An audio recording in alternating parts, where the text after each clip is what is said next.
లక్ష్మీ కళ్యాణం రచయిత్రి శ్రీమతి పొత్తూరి విజయలక్ష్మి గారు.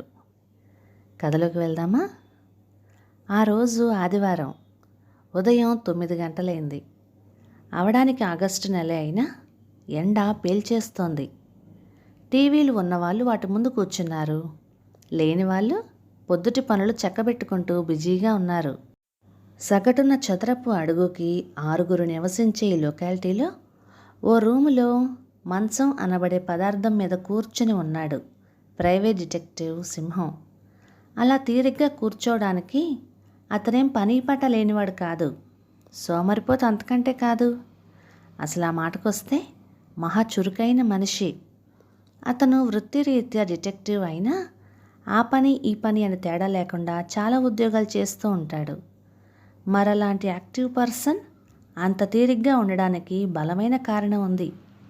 ఎటువంటి సమస్యనైనా చిటికలో పరిష్కరించే సింహాన్ని అంతలా ఆలోచింపచేస్తోంది అంటే సమస్య పెద్దదే. ఆ సమస్యకి కారణం షర్టు తెలుగులో వాడబడే ఆంగ్ల పదం. అర్థం కోసం నిఘంటువులో చూస్తే ఒంటిపై ధరించు వస్త్రము, చొక్కా అని రాసి ఉంది. పూర్వకాలంలో ఈ షర్టులు లేవు. విదేశీ యాత్రికులు చాలా ఏళ్ల క్రిందట మన దేశాన్ని సందర్శించి సంతోషించి గ్రంథాలు రాశారు. భారతీయులు కుట్టని వస్త్రము ధరించురు అని. అంటే చొక్కాలు లేవన్నమాటేగా. మన దేశంలో ఈ షర్టు వాడకం ఎప్పటి నుంచి మొదలైందో అంతుబట్టగా ఆలోచిస్తున్నాడు సింహం. బహుశా బ్రిటిష్ వారు వెంట తీసుకొచ్చారా? జాతిపిత గాంధీ గారు మొదట్లో షర్టు వేసుకునేవారు. ఆ తర్వాత ఎంతోమంది కట్టుబట్టలు లేక అలమటిస్తూ ఉంటే అంత బట్ట ఒక్క మనిషే ధరించడం అన్యాయంగా తోచింది ఆయనకి. అందుకే షర్టు వేసుకోవడం మానేశారు. అయితే ఆ అలవాటు ఆయనకే పరిమితం అయిపోయింది. మళ్ళీ ఆయన అనుచరుడు నెహ్రూ గారు మాత్రం బోలెడంత బట్ట వెచ్చించి కుట్టించిన కోటు తప్ప వేరే ఏం వేసుకునేవారు కారు. కోటేసుకోవాలంటే బోలెడంత డబ్బుండాలి. అందుకే మామూలు వాళ్ళు కోట్లు వేసుకోలేరు, షర్టులే వేసుకుంటారు. ప్రతి మగాడి దగ్గర 5, 10, 15, 25 షర్టులు ఉంటాయి. సింహం దగ్గర కూడా 3 షర్టులు ఉన్నాయి. అంటే ప్రస్తుతం లేవు, 2 రోజుల కిందటి దాకా ఉండాలి. ఒకటి తెల్లటిది, రెండోది ఎర్రది, చివరిది గల్లది. తెల్ల షర్టు మరీ చండాలంగా మాసిపోతే ఉతుక్కోవడానికి సబ్బు నీళ్ళు లేక జీవితంలో తొలిసారిగా దాన్ని చాకలికి వేశాడు. తెల్లారేసరికి ఇస్తాను అని వాగ్దానం చేసిన చాకలి ఎవరో బంధువులు టపా కట్టేస్తే రాత్రికి రాత్రే కొట్టు కట్టేసి వెళ్ళిపోయాడు. ఎర్ర షర్టు మరీ చిరిగిపోయింది. ఇక పనికిరాదని పడేస్తే దారిని పోయే గాడిద తినేసింది. అందుకే చాలా సీరియస్గా ఆలోచిస్తున్నాడు సింహం. ఇప్పుడు కర్తవ్యం ఏమిటా అని. అందులోనూ అతడు అర్జెంటుగా వెళ్ళాలి కూడాను. అదే ప్యారిస్సో బొంబాయో అయితే అలాగే వెళ్ళిపోయి ఉండేవాడు. జనం కూడా విరగబడి చూసి అదేదో కొత్త ఫ్యాషన్ అనుకొని వాళ్ళు కూడా షర్టులు పీకి పారేసి అతనిలాగా తిరిగేవారు. కానీ అది ఆంధ్రదేశంలో ఇంకా సంప్రదాయాలు పట్టుకొని పాకులాడే వాళ్ళు నివసించే ఊరు. అక్కడ అలాంటి వెర్రిముర్రి పనులు చేస్తే పట్టుకొని తంతారు. ఏం చెయ్యడమా అని దీర్ఘంగా ఆలోచిస్తూ దేవుడిని ప్రార్థించాడు. దేవుడు కరుణామయుడు, నమ్మిన వాళ్లను కంట కనిపెట్టి ఉంటాడు. ఊరికి వెళ్ళిన చాకలు తిరిగి వచ్చేసి కుర్రవాడి చేత సింహం షర్టు పంపేశాడు. అది అందుకొని లాటరీ దొరికినంత ఆనందపడిపోయాడు సింహం. వెంటనే షర్టు తొడిగేసుకున్నాడు. సమస్య పరిష్కారం అయిపోయింది తాత్కాలికంగా. శాశ్వతంగా పరిష్కరించాలంటే మరో షర్టు కొనుక్కోవాలి. అంటే డబ్బు కావాలి. సింహం మరీ అంత బీదవాడేం కాదు. అతని దగ్గర డబ్బులున్నాయి, ₹37.70. ఆ డబ్బు వెచ్చించి షర్టు కొనేసుకుంటే తిండి తీర్థం గడవాలి కదా. అందుకే వెనుతీశాడు. అతనికి ఎలాగూ డబ్బు రావాలి, అది రాగానే కొనుక్కోవచ్చు. అతనికి ప్రస్తుతం ఓ బ్రహ్మాండమైన కేసు దొరికింది. చెరువు వీధిలో ఉండే సీతారామయ్య గారింట్లో దొంగతనం జరిగింది. ఆయన భార్య మెడలోని గొలుసు పోయింది. ఆ కేసు చేపట్టాడు సింహం. చాలా ఈజీ కేస్. వాళ్ళ ఇంట్లో పనిచేసే అప్పలమ్మే దొంగ. ఏమంత కష్టపడకుండా ఆ విషయం కనిపెట్టేశాడు. అప్పలమ్మ మీద పోలీసు రిపోర్ట్ ఇచ్చారు సీతారామయ్య గారు. వాళ్ళు అప్పలమ్మని అరెస్ట్ చేసి తీసుకెళ్లారు క్రితం రోజే. ఈ కేసుకి అడ్వాన్స్గా 50 రూపాయలు ఇచ్చాడు ఆయన. నగ దొరికితే ఇంకా ఇస్తానని కూడా చెప్పాడు. దొంగ దొరికింది కాబట్టి నగ దొరికే ఉంటుంది, వెళ్ళి కనుక్కు రావాలి. షర్టు వల్ల ఆలస్యం అయిపోయింది. షర్టు వేసుకొని బయలుదేరుతూ ఉండగా మాధవ్ వచ్చాడు. బయటకు వెళ్తూ ఉండగా వచ్చిన మనిషి మీద కోపం రాలేదు సరికదా, ఆనందం వేసింది. ఎందుకంటే వచ్చినవాడు మరెవరో కాదు, అతని ప్రాణంలో ప్రాణమైన మాధవ్. వాళ్ళిద్దరికీ స్వభావంలో చాలా తేడా ఉంది. ఎటువంటి పరిస్థితుల్లోనూ ధైర్యం కోల్పోని ధీశాలి సింహం. కాస్త అటు ఇటు అయితే బెంబేలెత్తి గుడ్ల నీళ్లు కక్కుకునే మెతక మనిషి మాధవ్. తగాదాలలో తలదూర్చి పరిష్కరించే అలవాటు సింహానిది. ఆపదకు ఆమడ దూరం పారిపోయే పిరికితనం మాధవ్ది. చేతనైతే 4 తన్నులు తిని అయినా ఇతరులకు సాయం చేయాలని నిర్ణయం సింహానిది. ఎవరి గొడవలో మనకెందుకు, మన బ్రతుకు మనం బ్రతికితే చాలు అనే ఆలోచన మాధవ్ది. వారి ఆలోచనల్లో ఇన్ని తేడాలున్నా వారిద్దరికీ అంత ప్రాణస్నేహం కలవడానికి కారణం అయిన సిమిలారిటీస్ కూడా చాలా ఉన్నాయి. ఇద్దరూ పుట్టుకతో అనాథలు. ఇద్దరికీ పెద్ద చదువులు డిగ్రీలు లేవు. ఇద్దరికీ తుమ్మితే ఊడిపోయే అనాకాని ఉద్యోగాలే. కాబట్టి వారి స్నేహం దినదిన ప్రవర్ధమానంగా నడిచిపోతోంది. ఇద్దరూ చెరో రూమ్లోనూ ఉంటారు. ప్రతిరోజు ఏదో ఒక సమయంలో కలుసుకుంటూ ఉంటారు. కష్టసుఖాలు మాట్లాడుకుంటూ ఉంటారు. స్నేహితుడిని చూడగానే చాటంత మొహం చేసుకొని ఆహ్వానించాడు సింహం. రారా, సమయానికి వచ్చావు, పద సీతారామయ్య గారి ఇంటికి వెళ్దాం అన్నాడు. ఆ సీతారామయ్య గారి కేసు గురించి మాధవ్కి తెలుసు. నిజానికి అతనికి ఆ కేసు గట్రా అంటే తలనొప్పి, భయం. అయినా స్నేహితుడికి చాలా రోజుల తర్వాత దొరికిన కేసు కాబట్టి అతని ఉత్సాహం పాడు చేయడం ఇష్టం లేక జాగ్రత్తగా విన్నాడు. సీతారామయ్య గారింట్లో దొంగతనం జరిగింది. ఆయన భార్య ఉదయం 10 గంటలకి ఎవరింట్లోనో సత్యనారాయణ వ్రతానికి పిలిస్తే వెళ్ళాలనే ప్రయత్నంలో బీరువాలో నుంచి పట్టుచీర, జాకెట్టు, చంద్రహారం తీసి మంచం మీద పెట్టి తిరిగి వచ్చి చూసేసరికి చీర, జాకెట్టు భద్రంగా ఉన్నాయి, గొలుసు మిస్సింగ్. కేస్ టేకప్ చేసిన సింహం అందరినీ ప్రశ్నించి వివరాలు రాబట్టాడు. మంచానికి కాస్త దూరంలో కిటికీ ఉంది. ఆ కిటికీలో ఆవకాయ మరకలు ఉన్నాయి. ఆ క్లూని ఆధారంగా తీసుకొని పరిశోధించి ఇంటికి వెళ్ళబోతూ ఆవకాయ అడిగి తీసుకున్న అప్పలమ్మ కిటికీలో నుంచి గొలుసు దొంగలించిందని కనిపెట్టేశాడు సింహం. ఇదంతా మాధవ్కి కూడా జ్ఞాపకం ఉంది. అందుకే సింహం సీతారామయ్య గారింటికి వెళ్దామంటే మారు మాట్లాడకుండా అంగీకరించాడు. అయితే మరోసారి మిత్రుడిని మెచ్చుకున్నాడు. ఈ కేసు సక్సెస్ అయితే డబ్బుతో పాటు పేరు కూడా వస్తుంది నాకు. ఇలా నలుగురికి తెలిసి 4 కేసులు వస్తే ఇక డబ్బుకి లోటుండదు, మనం కూడా దర్జాగా బ్రతకొచ్చు అంటూ భవిష్యత్తును తలుచుకుని ఆనందపడిపోయాడు సింహం. పద వెళ్దాం అంటూ మిత్రుని తొందర పెట్టేశాడు.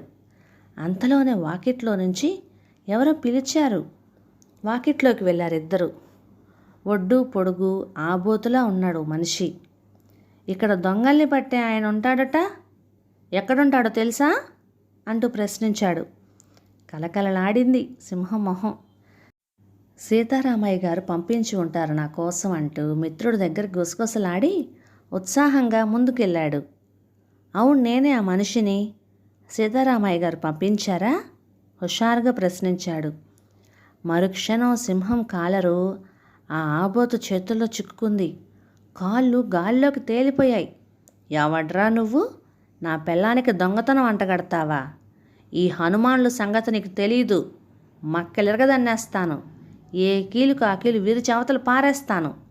నువ్వు చూసావట్రా నా పిల్లని దొంగతనం చేయడం? రంకెలు వేస్తూ 4 తగిలించాడు. ఇదంతా చూస్తున్న మాధవ్ బెదిరిపోయి రోడ్డు మీదకి పరిగెట్టి, రక్షించండి నాయనోయ్, చంపేస్తున్నాడు బాబోయ్ అంటూ శోకాలు మొదలుపెట్టాడు. జనం పోగయ్యారు. హనుమాన్ల చేతుల్లో నుంచి సింహాన్ని విడిపించారు. ఏమిటయ్యా, ఎందుకు అతన్ని కొడుతున్నావు అని ప్రశ్నించారు. వీడు ఓ వెధవ, అన్యాయంగా నా ఇంటి దానికి దొంగతనం అంటగట్టి పోలీసులకు అప్పచెప్పాడు. అది అసలే నిప్పు లాంటిది. ఏనాడు దొంగతనం ఎరగం, వీడిని నరికేస్తాను అంటూ ఆవేశంగా చెప్పసాగాడు హనుమాన్లు. తన షర్టు కాలర్ అతని చేతుల్లో నుంచి బయటపడగానే బోల్డంత ధైర్యం వచ్చింది సింహానికి. మెరుపులా జనం నుంచి తప్పించుకొని వేగంగా పరిగెట్టాడు. ఏడుపు ఆపుకుంటూ అతడిని అనుసరించాడు మాధవ్. వాళ్ళు పరిగెడుతున్నారని గమనించి వెంటబడ్డాడు హనుమాన్లు. కానీ అప్పటికే ఆలస్యం అయిపోయింది. నా దగ్గర నుంచి తప్పించుకొని పోలేరురా మీరు, వెతికి వెతికి పట్టుకొని ఎముకలు విరిచేస్తాను అంటూ రంకెలు వేస్తున్న హనుమాన్ల గొంతు క్రమక్రమంగా దూరం అయిపోయింది. సందులు గొంతులు తిరుగుతూ పరిగెట్టి వాడు తమ వెంట రావడం లేదని రూఢీ చేసుకొని ఆగారు మిత్రులిద్దరూ.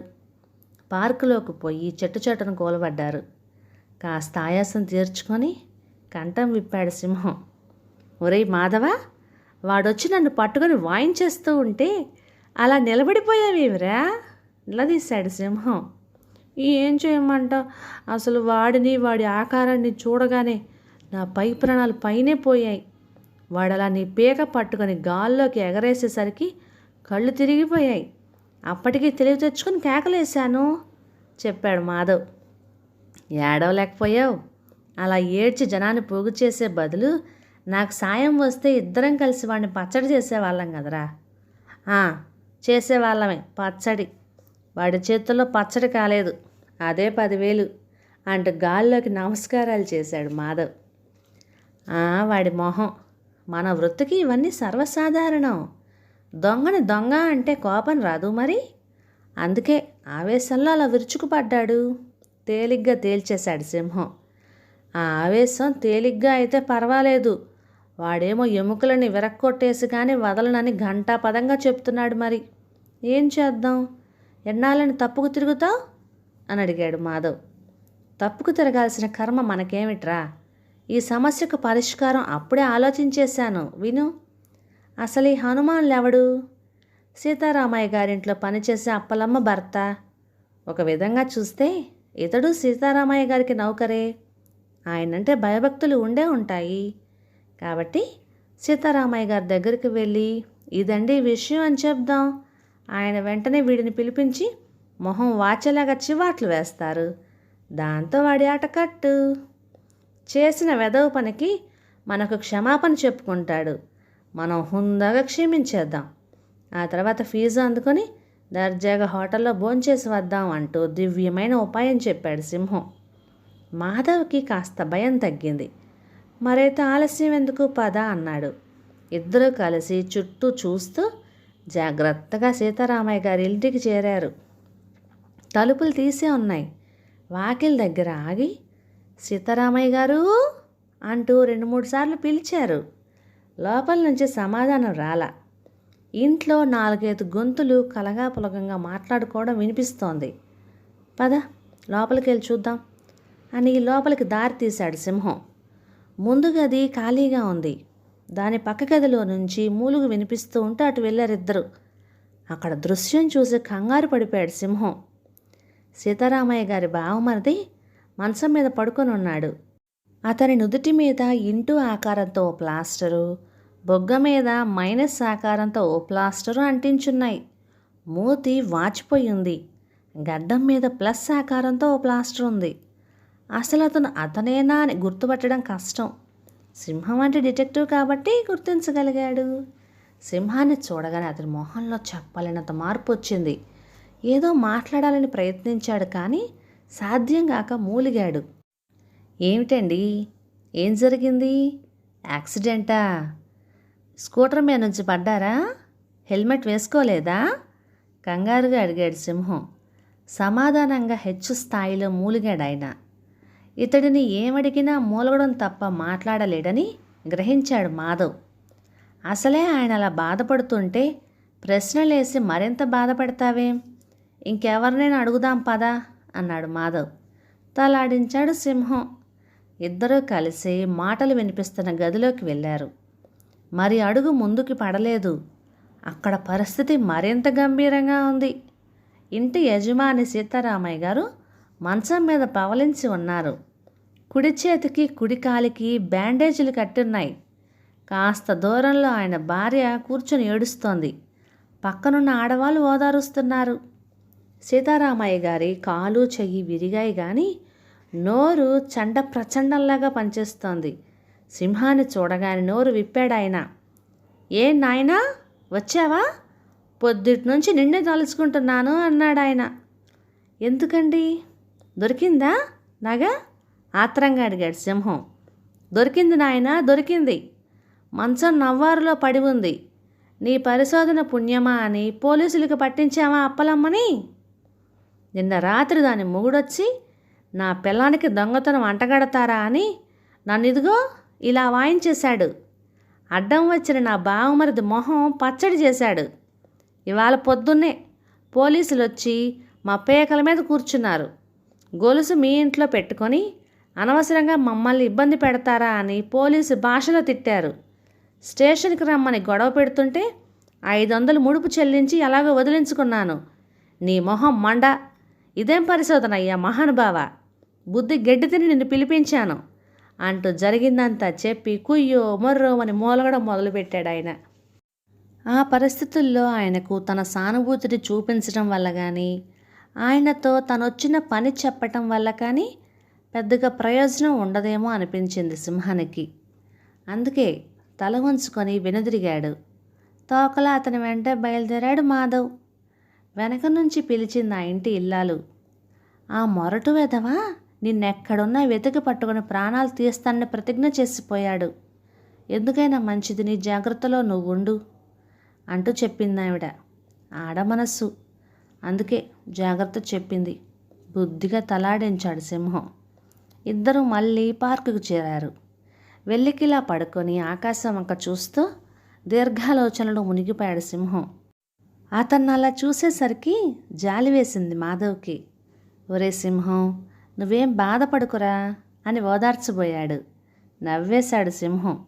నా మొహంలా ఉంది, ఇందులో బాధపడాల్సిన విషయం ఏముంది? నేను ఒక రకంగా అనుకున్నాను, అది ఇంకో రకంగా అయింది, అంతేగా. అసలైనా నా వృత్తిలో ఇలాంటివన్నీ మామూలే. ఇలాంటి సంఘటనలు ఎదురవుతూ ఉంటేనే మరింత అనుభవం వస్తుంది నాకు అన్నాడు. అతని నిబ్బరం చూస్తే ఆశ్చర్యం వేసింది మాధవ్కి. రే సింహం, నీకు భయం వేయడం లేదట్రా? అవతల హనుమాన్లు నీ ప్రాణం తీస్తానని ప్రతిజ్ఞ చేశాడు. వాడు అసలే మొరటు వెధవ. పాపం ఆ బావమరుదులిద్దరికీ ఏ గతి పట్టించాడో చూశావుగా, గుర్తు చేశాడు. అయినా ఏమీ చదరలేదు సింహం. వాడి మొహం ఇందాక వచ్చాడుగా నా మీదకి, ఏం చేయగలిగాడు? ఒక్కటి వేసేసరికి తప్పించుకుని వచ్చేసాను నేను, గర్వంగా చెప్పాడు. ఇంకేం చెప్పాలో తెలియక ఊరుకున్నాడు మాధవ్. ఆ పగలంతా అక్కడే గడిపేశారు మిత్రులు. రాత్రి పొద్దుపోయాక హోటల్లో ఏదో కాస్త తిని ఇంటిదారి పట్టారు. నిన్ను దించి వెళ్తాను పదా అన్నాడు మాధవ్. సింహం రూము ఇంకా అంత దూరంలో ఉండగానే మాటలు నడక ఆపేసి నిలబడిపోయారు మిత్రులిద్దరూ. రూమ్ బయట కూర్చొని సిగరెట్ కాలుస్తున్న వ్యక్తి హనుమాన్లని స్పష్టంగా తెలిసిపోయింది వాళ్ళకి. ముచ్చెమటలు పట్టాయి మాధవ్కి. వాడు నా కోసం కాపు కాశాడు. ఇప్పుడు అక్కడికి వెళ్ళడం అంత సేఫ్ కాదు. పద నీ రూమ్కి వెళ్దాం మెల్లిగా చెప్పాడు సింహం. తలాడించాడు మాధవ్. ఇద్దరు నిశ్శబ్దంగా వెనక్కి తిరిగారు. మాధవ్ గదికి చేరారు. చెరో గ్లాసు మంచినీళ్ళు తాగి చాప పరుచుకొని పడుకున్నారు. చూస్తుంటే వాడు తన ప్రతిజ్ఞ నెరవేర్చుకోవాలని గట్టి పట్టుబట్టినట్టున్నాడు. ఎలారా సింహం అడిగాడు మాధవ్. వాడి తలకాయ. పనులన్నీ మానుకొని నా కోసం ఎన్నాళ్ళు కూర్చుంటాడు? ఒకరోజు కూర్చుంటాడు, 2 రోజులు కూర్చుంటాడు, తర్వాత విసుగేసి వాడే మానేస్తాడు. ఆ 4 రోజులు నేను ఇక్కడే అజ్ఞాతవాసం చేస్తాను. ఇక ఆ విషయం వదిలేయి, నిద్రొస్తుంది పడుకో అనేసి గుర్రెట నిద్రపోయాడు సింహం. మాధవ్కి మాత్రం నిద్ర రాలేదు. ఏమాత్రం అలికిడైనా అద్రిపడి లేస్తూ జాగారం చేశాడు. తెల్లవారుతూ ఉండగా కునుకు పట్టింది. దబదబా శబ్దమైంది. సడన్గా జరిగిందంతా గుర్తొంచి చచ్చేంత భయం వేసింది మాధవ్కి. ఎవరది ప్రశ్నించాడు. సమాధానం రాలేదు. మరింత గట్టిగా శబ్దమైంది. మాధవ్ గుండె దడదడలాడింది. మెల్లగా సింహాన్ని లేపి పరిస్థితి టూకీగా వివరించాడు. అనుమానంగా చూశాడు సింహం. ఎవరు? ఏం కావాలి అంటూ గట్టిగా అరిచాడు. సమాధానంగా హెచ్చు స్థాయికి తలుపు శబ్దం అయింది. సింహానికి కూడా అనుమానం వచ్చింది. వెంటనే అలర్ట్ అయిపోయాడు. ఒరేయ్, ఇక మనం భయపడి లాభం లేదు, ఎదురు తిరగాల్సిందే అని అప్పటికప్పుడే ఒక ప్లాన్ తయారు చేసి ఏం చేయాలో మాధవ్కి సూచనలు ఇచ్చాడు. నా వల్ల కాదు, నాకు అసలే భయం అన్నాడు మాధవ్. భయపడుతూ కూర్చోడానికి టైం లేదు. అంతగా కావాల్సి వస్తే పని అయిపోయినాక భయపడు, ప్రస్తుతానికి పద అంటూ రెక్కపట్టి లేవదీసి వెనక తలుపు తీసుకొని చల్లగా బయటకొచ్చి ఇంటి మీదకి చిరుతలా ఎక్కేశాడు సింహం. అతను ఆదేశించిన ప్రకారం మూలనున్న కర్రను తీసుకొని తలుపు దగ్గరకు వచ్చి కర్ర పట్టుకొని రెడీగా నిలబడ్డాడు మాధవ్. మళ్ళీ తలుపు శబ్దం అయింది. మెరుపులాగా తలుపు తీసి ధైర్యం తెచ్చుకొని కర్ర ఎత్తి ఎదుటి వ్యక్తి తల మీద కొట్టబోతూ కెవ్వున అరిచాడు మాధవ్. ఎదురుగా ఇంటి ఓనర్ రావు గారు. అదే క్షణంలో ఇంటి మీద ఎక్కిన సింహం హనుమంతుడిలాగా రావుగారి మీదకు దూకేశాడు. అంత లావు మనిషి అమాంతం మీద పడేసరికి కీచుమని అరిచారు రావుగారు. క్షణంలో అంతా జరిగిపోయింది. తను అటాక్ చేసిన మనిషి హనుమాన్లు కాదని తెలుసుకొని చాలా చింతించాడు సింహం. ఆయన లేవదీశాడు. అప్పటికి కాస్త తేరుకున్నాడు మాధవ్. వీరు మా ఇంటి ఓనర్ రావు గారు. సార్, వీడు నా స్నేహితుడు సింహం. కర్ర అవతల పారేసి పరిచయం చేయబోయాడు సింహం. ఆయనకు తిక్క రేగింది. అసలే ఆయనకు ముక్కు మీద ఉంటుంది కోపం. మాట్లాడితే కోపం, అసలు మాట్లాడకపోతే మరీ చిరాకు. 1,00,000 రూల్స్ పెట్టి టెనెంట్స్ని కాల్చుకు తింటాడు. అసలు ఆయనకు భయపడి ఆమడ దూరాన ఉంటాడు మాధవ్. ఆయన తెల్లారాక స్నానం ముగించి వాకిట్లో పచార్లు చేస్తూ ఉండగా మాధవ్ గది తలుపు శబ్దం వినిపించింది. ఆయనకి కోపం వచ్చింది. ఎవరో వచ్చి తలుపులు విరిగేలాగా బాధేస్తుంటే ఎంతకి తలుపులు తీయడం ఈ మాధవ్? మరి కాస్తసేపు ఉంటే ఆ తలుపు విరిగిపోతుంది. అప్పుడు తనకే బోల్డంత ఖర్చు. చిరాగ్గా అటు వస్తుండగానే మరో ఆశ్చర్యకరమైన దృశ్యం కనిపించింది. వెనక తలుపు తెరుచుకుని ఎవరో ఆగంతకుడు గదిలో నుంచి వచ్చి ఇంటిపైకి ఎక్కాడు. మరింత కోపం వచ్చింది ఆయనకి. చరచరా గది దగ్గరికి వెళ్ళాడు. అక్కడ ఓ 10 ఏళ్ల కుర్రాడు నిలబడి ఉన్నాడు. మళ్ళీ తలుపు తట్టబోతున్న వాడిని వారించి తనే మెల్లగా తలుపు తట్టాడు. వెంటనే తలుపు తెరుచుకుంది. అమాంతం బయటకు వచ్చి కర్రతో తల పగలగొట్టబోయాడు అద్దెకున్న మాధవ్. అదేమిటని అడిగే లోపలే బియ్యం బస్తాలాగా మీద పడిపోయాడు ఆ ఆగంతకుడు. మెడ నడుము విరిగినంత పనైంది. ఇంతా చేసి ఏమీ ఎరగనట్లుగా ఇతగాడు నా స్నేహితుడు అంటూ తీరిగ్గా పరిచయం చేస్తుంటే పట్టరాని కోపం వచ్చింది ఆయనకి. ఏమిటయ్యా, ఏమిటిదంతా అని గర్జించాడు. అసలు ఆయన అలా ఎదురయ్యేసరికి బెదిరిపోయిన మాధవ్ ఆయన గర్జించేసరికి మరీ బెదిరిపోయాడు. ఏం లేదండి, వీడు నా ఫ్రెండు, పేరు సింహం అన్నాడు. సింహమో చిరుతపులో నాకు అనవసరం. అసలు నన్ను అడగకుండా నా పర్మిషన్ లేకుండా ఇంకో మనిషిని గదిలోకి ఎందుకు తీసుకొచ్చావు? ఆ వచ్చిన మనిషి తిన్నగా ఉండక ఇంటి మీదకి ఎందుకు ఎక్కాడు? ఎక్కినవాడు అంతటితో ఆగక నా మీదకి ఎందుకు దూకాడు? అవన్నీ అలా ఉండగా నువ్వు కర్ర తీసుకుని నా మీదకి ఎందుకు వచ్చావు చెప్పు? మరింత గర్జించాడు ఆయన. అది కాదండి, సీతారామయ్య గారిని హనుమాన్లు కొట్టాడండి. సీతారామయ్య గారు వీడిని తిట్టారండి. మేము హనుమాన్లను కొడదామనుకుంటే మధ్యలో మీరు వచ్చారండి అని తడబడిపోయాడు మాధవ్. ఏమిటా సంధి ప్రలాపన? సీతారామయ్యవడు, హనుమాన్లెవడు? మళ్ళీ అరిచాడు ఆయన. సీతారామయ్య గారి పని మనిషి మొగుడు, వాడి భార్య దొంగని మా సింహం అన్నాడండి. సీతారామయ్య గారు కూడా అదే దొంగనని నమ్మేసి పోలీసులకు రిపోర్ట్ ఇచ్చేశారండి. పోలీసులు ఏమో దాన్ని పట్టుకుపోయారండి. తెరా చూస్తే అదేమో దొంగ కాదుట. అందుకని వాడు వీడిని చంపేస్తానంటున్నాడు. అందుకే వీడు మీ ఇంటి మీదకి ఎక్కి మీ మీదకు దూకేశాడండి అని వీలైనంత వివరంగా చెప్పాడు మాధవ్. కానీ ఆయనకేం అర్థం కాలేదు. ఏమిటయ్యా ఈ దొంగల గోల, నాకేమీ అంతుపట్టడం లేదు విసుక్కున్నాడు ఆయన. అంతుపట్టడానికి అసలు దొంగలు లేరు కదండి, ఉన్నది సింహం, హనుమాన్లు అంతేనండి. తలాతోకాలేని సంభాషణ విని విసుగెత్తిపోయిన సింహం స్నేహితుణ్ణి వారించి అసలు విషయం వివరించాడు. అంతా విని టపటపా గుండెలు బాదుకున్నాడాయన.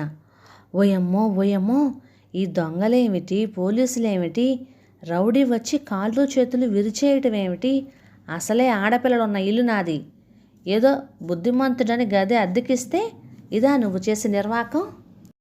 చూడు మాధవ్, జరిగిన భాగవతం చాలు కానీ సాయంత్రానికల్లా గది ఖాళీ చేసాయి, లేకపోతే మర్యాద దక్కదు, నీ సామాన్లు బయట పారేస్తాను అని వార్నింగ్ ఇచ్చి చరచరా వెళ్ళిపోయాడు ఆయన. నీరసంగా కూర్చుండిపోయాడు మాధవ్. అయోమయంగా నిలబడిపోయిన సింహం చెయ్యి పట్టుకొని గట్టిగా గుంజాడు అసలు ఆ తలుపు కొట్టిన కుర్రాడు. అతడి చేతిలో ఒక కాగితం పెట్టాడు. దానిలో ఇలా రాసుంది: నేను పుట్టుకతో మోగవాడిని, చెవుడు కూడాను, మా అమ్మకి కళ్ళు లేవు, మా నాన్నకి కాళ్ళు లేవు, మా అక్కకి బుర్ర లేదు, కాబట్టి మీరంతా అర్జెంటుగా ధన సాయం చేసి ఆదుకోండి అని. పట్టరాని కోపం వచ్చింది సింహానికి. శని వెధవా, అసలు ఈ గోలంతా నీ వల్లే. తలుపు దడదడలు ఆడించడం తప్ప ఎంత అరిచినా సమాధానం చెప్పి చావలేదేం అని అరిచాడు. ఆ కుర్రాడికి కూడా కోపం వచ్చింది. ఎలా చెప్తానండి, నాకు చెవుడు, పైగా మోగవాడిని అనేసి మరుక్షణం నాలిక కొరుక్కొని సింహం చేతుల్లో నుంచి కాగితం లాక్కొని తూనీగలాగా పారిపోయాడు. చాలా కోపం వచ్చేసింది సింహానికి. ఆ కోపం అంతా నెత్తిన చేతులు పెట్టుకొని కూర్చున్న మిత్రుడి మీద చూపించాడు. ఏమిటా అవతారం అని కసిరాడు. ఆయన ఇల్లు ఖాళీ చేయమని వార్నింగ్ ఇచ్చాడు, నీరసంగా చెప్పాడు మాధవ్. అవును చెప్పాడు, నేను విన్నాను. అందుకని నెత్తిన చేతులు పెట్టుకొని గుడ్ల నీళ్లు కక్కుకుంటే మళ్ళీ వచ్చి ఖాళీ చేయొద్దని చెప్పి వెళ్తాడా? ఏడుపు మొహం వేసుకొని కూర్చోకు, దర్జాగా ఖాళీ చేసి నా రూమ్కి పోదాం పదా చెప్పేశాడు సింహం. మరి హనుమాన్లుగాడు గుర్తు చేశాడు మాధవ్. పాయింటే అంటూ ఆలోచించాడు సింహం. ఓ పని చేద్దాం, 2 గదులు ఖాళీ చేసేసి వేరే చోట గది తీసుకుందాం. ఆ సలహా మాధవ్కి కూడా నచ్చింది. మరో సమస్య ఉంది, నా ఉద్యోగం పోయింది. ఈ కేసు ఇలా బెడిసి కొట్టింది కాబట్టి కొన్నాళ్ళ పాటు కేసులు రావు కాబట్టి అర్జెంటుగా ఓ ఉద్యోగం చూసుకోవాలి. మీ షాపులో ఖాళీ ఉందన్నావు కదా, నన్ను నీతో తీసుకెళ్ళు అడిగాడు సింహం. అలాగే వెళ్దాం, ఖాళీ అయితే ఉంది, తీసుకెళ్ళి పరిచయం చేస్తాను అన్నాడు మాధవ్.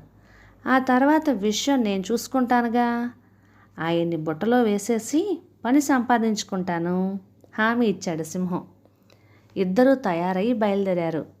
మాధవ్ పనిచేసే బట్టల షాప్కి చేరేసరికి 10:15 మామూలుగా షాపు 10ంటికే తెరుస్తారు.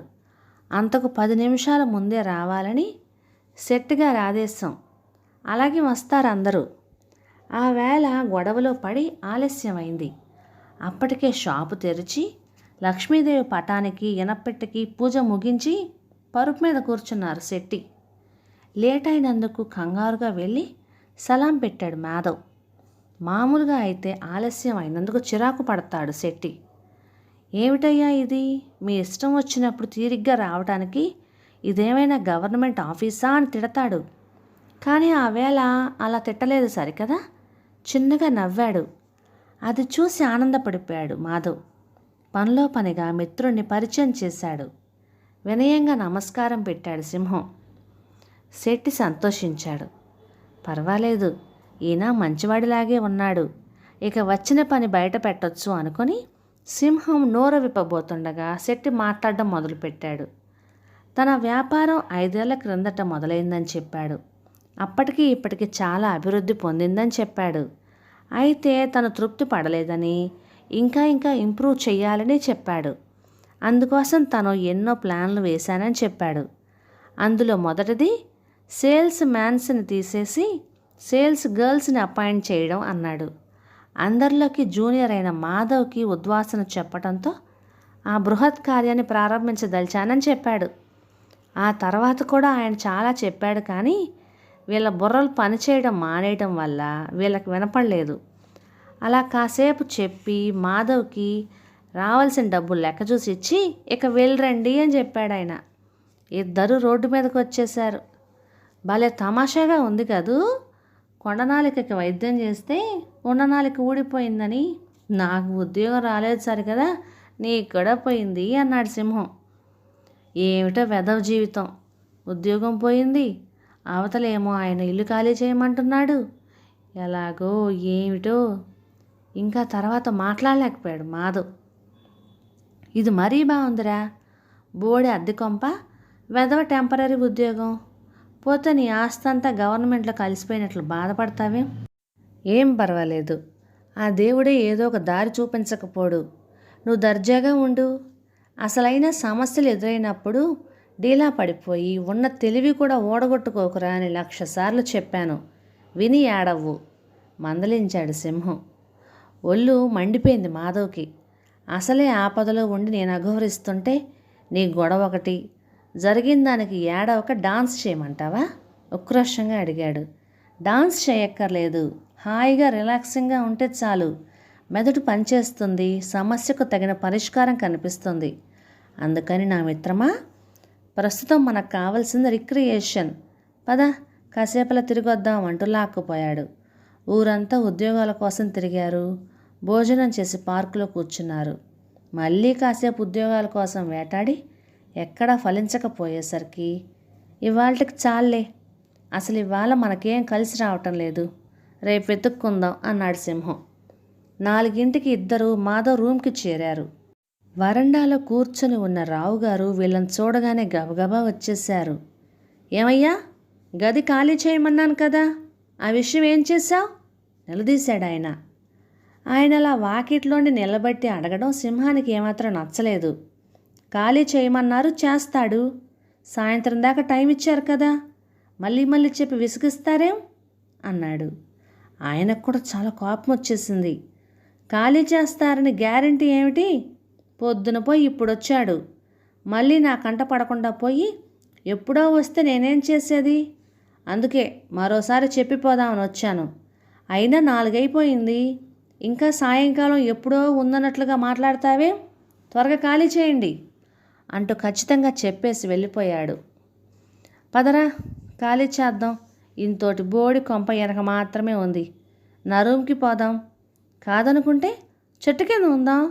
అంతేకాని ఆయన పొమ్మంటూ ఉంటే పట్టుకొని వేలాడడానికి మనకేం పౌరుషం లేదా? పద సామాన్లు సర్దు అన్నాడు సింహం. ఏదో చెప్పబోయిన మాధవ్ సింహం కోపం గమనించి మానేశాడు.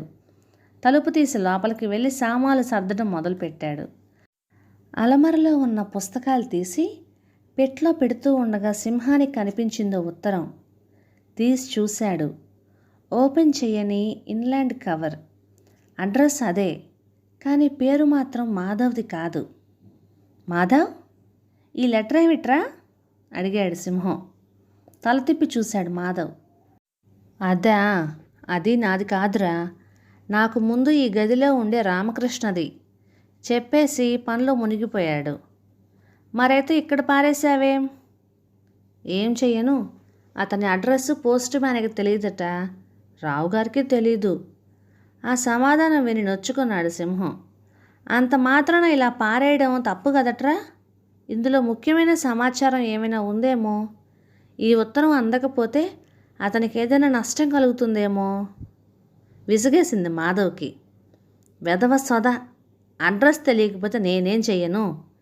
అంత ఇంపార్టెంట్ కబురు ఏమైనా ఉంటే మరో లెటర్ రాసే ఉంటారు ఆ రాసిన వాళ్ళు అన్నాడు మాధవ్. అతని సమాధానం విని కూడా సమాధాన పడలేదు సింహం.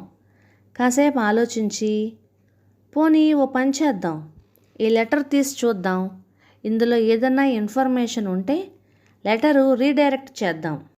డెడ్ లెటర్ ఆఫీస్లో వాళ్ళు చేసే పని కూడా ఇదే అన్నాడు. సరే ఏదో ఒకటి చెయ్యి, నీ ఇష్టం, తల తిప్పకుండానే సమాధానం చెప్పాడు మాధవ్.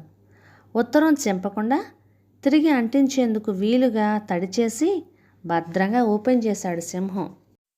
ఒరే సింహం, ఆ తాడిలా ఇవ్వు, పక్క కట్టేస్తాను అంటూ మిత్రుడి వైపు చూసిన మాధవ్ అదిరిపడ్డాడు. ఉత్తరంలోకి తీక్షణంగా చూస్తున్నాడు సింహం. మొహం అంతా చెమటలు పట్టుంది, కళ్ళు ఎర్రగా ఉన్నాయి, పాములా బొసగొడుతున్నాడు. ఏమిట్రా, ఏమైంది? కంగారుగా మిత్రుడి దగ్గరికి వెళ్ళాడు మాధవ్. ఏమైందా, నువ్వే చూడు అంటూ ఆ ఉత్తరాన్ని అతని మొహాన విసిరికొట్టాడు సింహం. అయోమయంగా అందుకున్నాడు మాధవ్.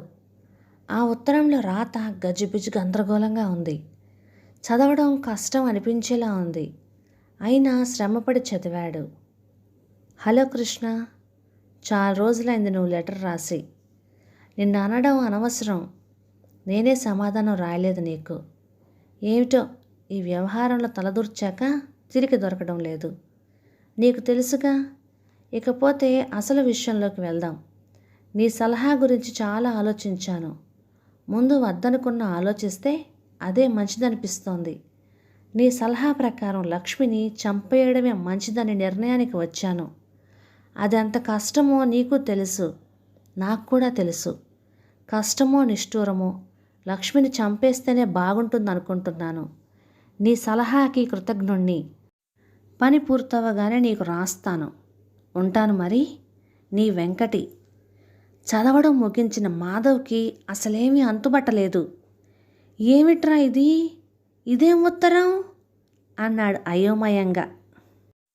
ఆ లెటర్ చదివిన సింహానికి కోపం అవధులు దాటింది. అయితే అసలు సింహం ఏం చేశాడు? అసలు ఆ లెటర్ ఎవరికి రాశారు? లక్ష్మికి ఏమైంది? బ్రతికే ఉందా? లక్ష్మిని చంపాలనుకున్న వెంకటి ఎవరు? వారి మధ్య సంబంధం ఏంటి? మన సింహం డిటెక్టివ్గా దాన్ని ఎలా ఛేదించాడు? తానే బోలెడు సమస్యల సుడిగుండంలో ఉన్నాడు. లక్ష్మిని కాపాడా?